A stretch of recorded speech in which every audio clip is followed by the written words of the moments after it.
নবী করিম সাল্লাল্লাহু আলাইহি সাল্লামকে মেরাজে আল্লাহ রাব্বুল আলামিন আরো অনেক জিনিস দিয়েছেন যেগুলো সংক্ষিপ্ত সমালোচনা করা সম্ভব নয়। 5 ওয়াক্ত নামাজ আমরা জানি মেরাজ থেকে তিনি পেয়েছেন।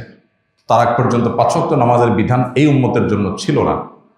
আল্লাহ তাআলা নবী সাল্লাল্লাহু আলাইহি সাল্লামের সাথে একান্ত আলাপচারিতার পর তাকে 5 ওয়াক্ত নামাজ দিয়েছেন। তবে প্রথমত এটি 50 ওয়াক্ত ছিল। 50 ওয়াক্ত নামাজ দিয়ে যখন পাঠালেন, তিনি ফিরে এসেছেন। মুসা আলাইহিস সালামের সাথে সাক্ষাৎ হলো। যখন ফিরে আসছেন, মুসা আলাইহিস সালাম বললেন, 50 ওয়াক্ত নামাজ আপনার উম্মতের জন্য কঠিন হয়ে যাবে, তারা পারবে না। দিনে 50 ওয়াক্ত নামাজ পড়তে গেলে তারা কিছু করতে পারবে না। আল্লাহর এই কঠিন এই নির্দেশ মানাটা তাদের জন্য কঠিন হয়ে যাবে। এরা দুনিয়ার প্রতি অনেক আকৃষ্ট হবে, অনেক কাজে ব্যস্ত হয়ে যাবে। আপনি আল্লাহর কাছে যান, কমায় নেন। নবীজি আল্লাহর কাছে ফেরত আসলেন, বলেন, আল্লাহ, আমার উম্মতের জন্য এটা কষ্ট হয়ে যাবে, আপনি আর একটু কমায় দেন দায়িত্ব।